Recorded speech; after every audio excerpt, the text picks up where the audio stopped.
Hello, Internet. It is I, Malik Aaron, and welcome back to Box Office Predictions. Today we're going to be talking about Whitebird, a wonder story, or whatever it's called. So, as usual, we're going to be going over the pros and cons, so let's get to it. Pros! Okay, so this is technically a sequel to Wonder, a movie that came out in 2017. This movie right here. Now, well, a movie like this, expectations were real low box office wise. People were like, "Ugh, this movie." Like, it was supposed to come out like in April or something, and it got moved to November, so that's not a great sign usually. And this was opening the same weekend as Justice League, so doing that makes you think, "Oh, Lionsgate are just like burying this movie. Oh, they're not even gonna try. Like it's just getting thrown out there, right?" But no, that's not what happened at all. This movie did way better than anyone could have ever anticipated. Opened with over $27 million, which was super impressive. And it made over 132 million domestically. Definitely probably one of the biggest surprise $100 million grossing movies that year.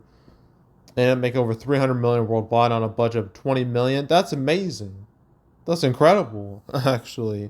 Especially considering like again, expectations for this were like so low. You think people wouldn't really care that much, but a lot of people did care, and they went to see this movie. So to make another movie based off of this makes sense. So yeah, the success of Wonder, the surprise success of Wonder, I'm obviously gonna label that as a pro. So that's pro number one. Pro number two.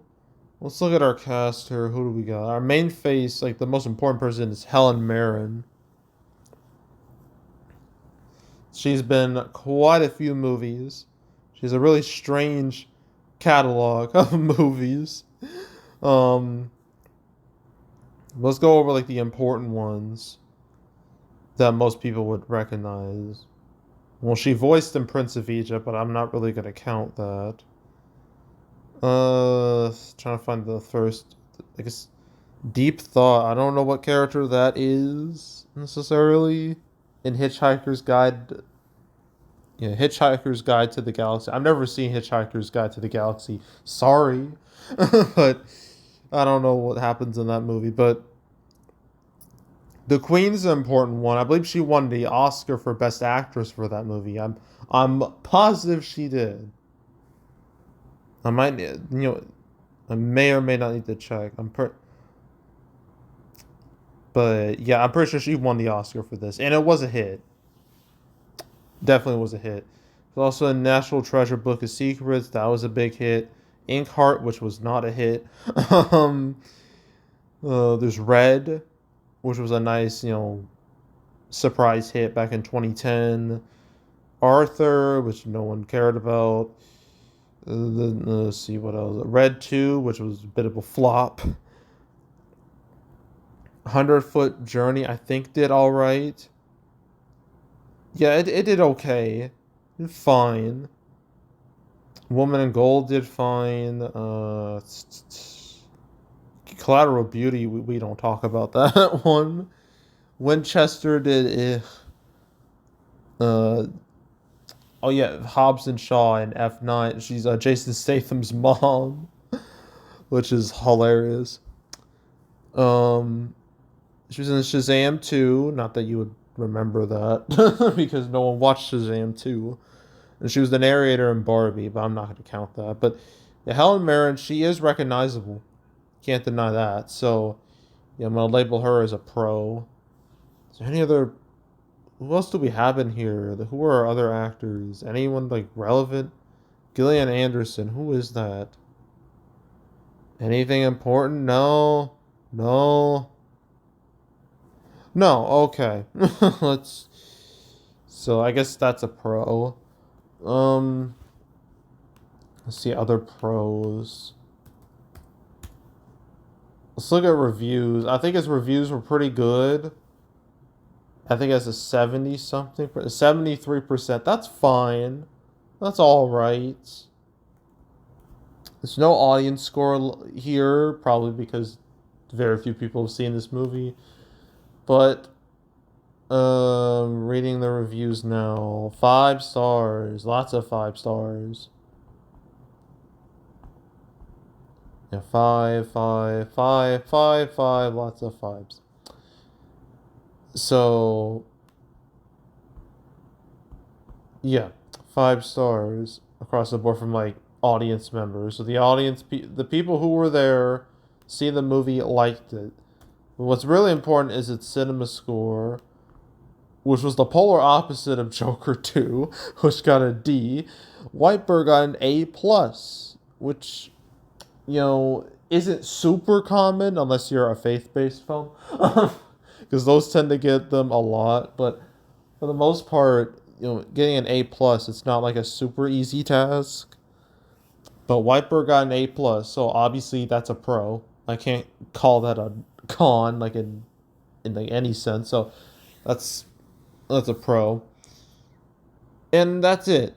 Okay, cons.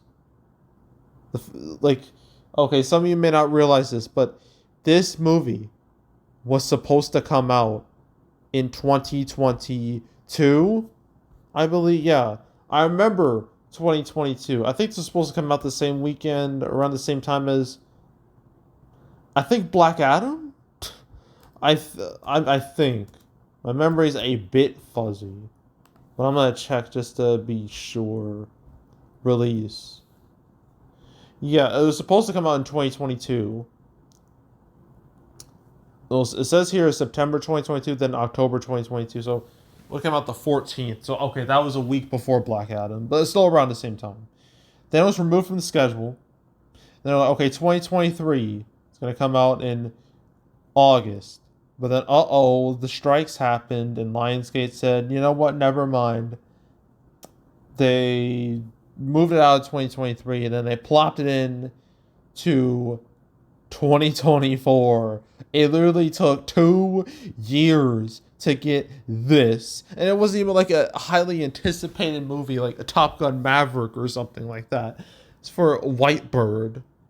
Like, who's gonna care after 2 years? Like, who? Right? So, yeah, 2 year delay. That's a con, definitely. That made people forget about this movie rather than be excited for it. So that's con number one. Con number two, um, is the fact that it's been 7 years, just about 7 years since Wonder.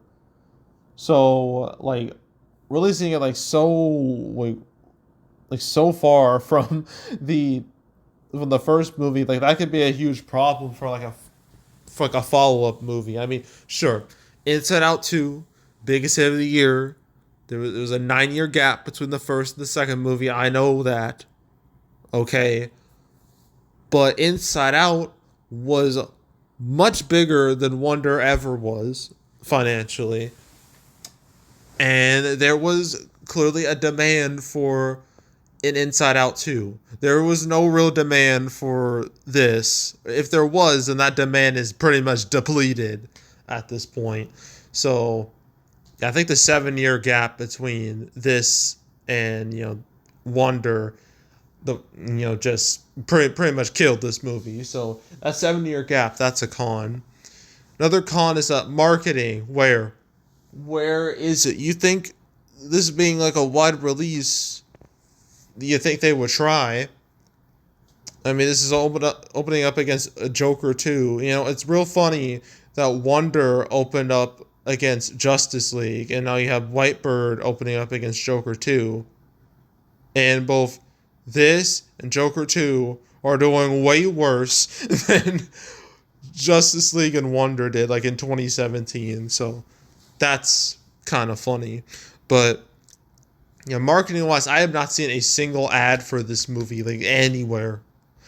And I checked my theaters to make sure, like, is this even releasing? And it was nowhere near me. So I was like, huh? is this movie even real? Well, it is real, but just the lack of anything surrounding this movie made me question if this movie was even like coming out, or if I was just hallucinating. I don't know. But yeah, just no marketing at all. No, people just don't know or just don't care about this thing. So lack of marketing, that's a con. Another con, Lionsgate. Dear God, I have talked about Lionsgate so much in the past month. It is actually insane. Like, I feel like I'm losing my mind talking about Lionsgate again. Because for some ungodly reason, they have decided to just pump out, just throw out so many movies. And in such a short amount of time, it makes no sense, man. It's crazy. I mean, in the span of like 2 months, you have Borderlands, then you got The Crow, then you got 1992, they have Killer's Game, Never Let Go, Megalopolis, and now fucking Whitebird. So literally had one, two, three, four movies open like in a row, like week after week after week after week. That's not normal. That is not how this is supposed to work.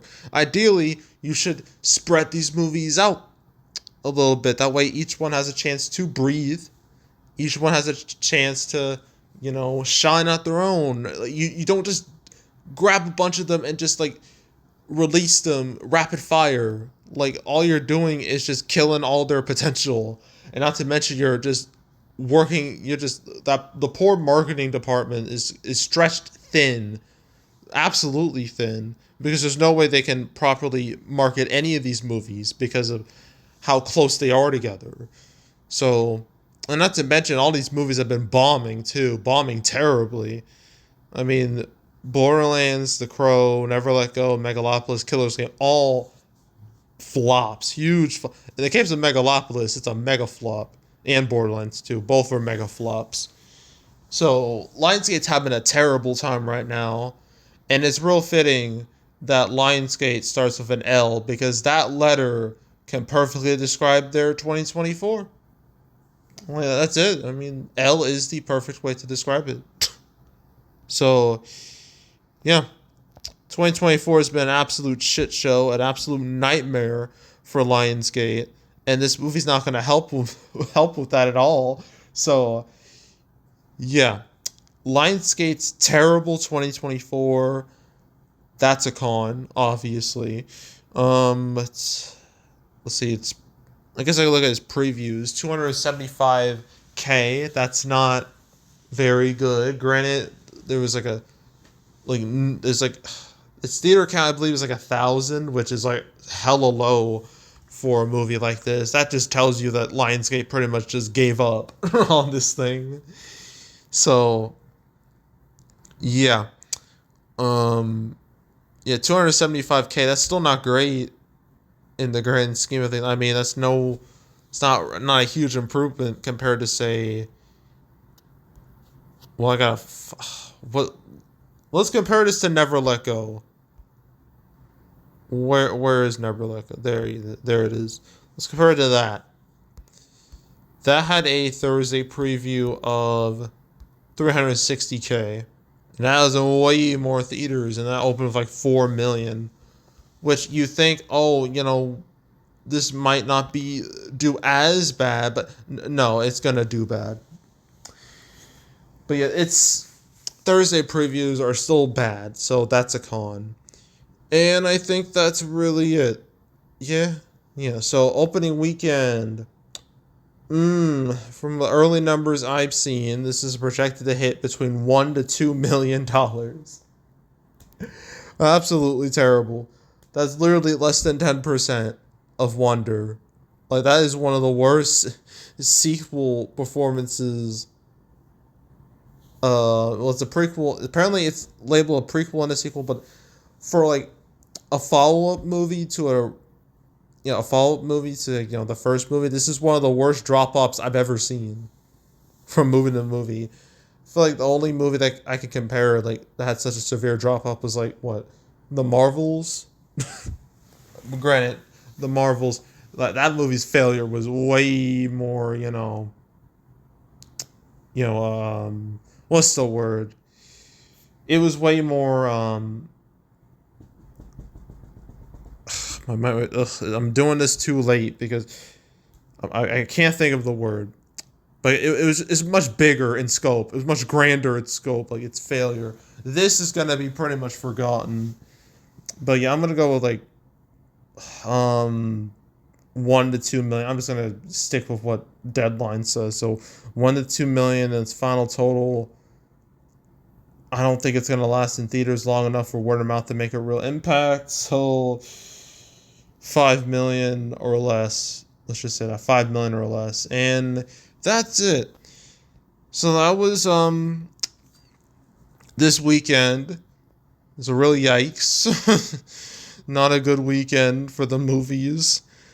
Next weekend is not a whole lot better. There's a lot of movies, as you can see here.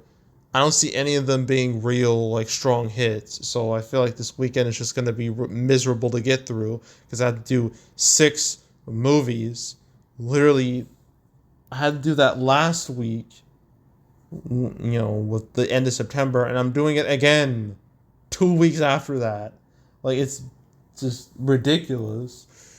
But I gotta do it. So stay tuned next week for 6 videos. So, stay tuned. But yeah, so that's it. That's all. Make sure to subscribe, like this video, leave a comment, turn on notifications, share the whole drill. You want to check out more videos like this? I got playlists on the homepage. All previous prediction videos I made this year, past few years. You want to watch any of them, go right ahead. There's also box office recaps where I go over the box office results for a particular month. My September recap will come out next week. My October recap won't be till between the 1st and 8th of November, so stay tuned for both of those videos. But if you want to watch any of my other recap videos, you can go right ahead. There's also the Canceled series where I go over all the movies that were supposed to come out but didn't. Whitebird, I know I talked about it several times. Let me see. Okay, 4 times. The first time was episode 105. I talked about it alongside Easter Sunday and Are You There, God? It's Me, Margaret. That was the first time. Second time was episode 172. Talked about it alongside The Boogeyman, Air, Candidar, and yeah, that's it for that episode. The third time was episode 197.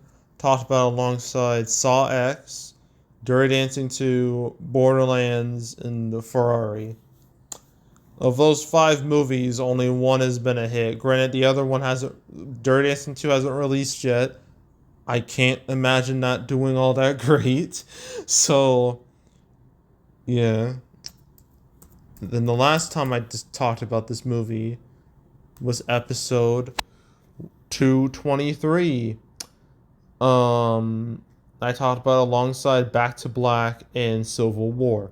So those are the 4 times I talked about Whitebird on this channel. So if you want to watch any of those cancel episodes or any other ones I've made, you want to watch all 250 episodes I've made, you want to binge them all from beginning to end, I highly encourage you to do that, so go do it. And yeah, that's it. That's all. I am out. Goodbye.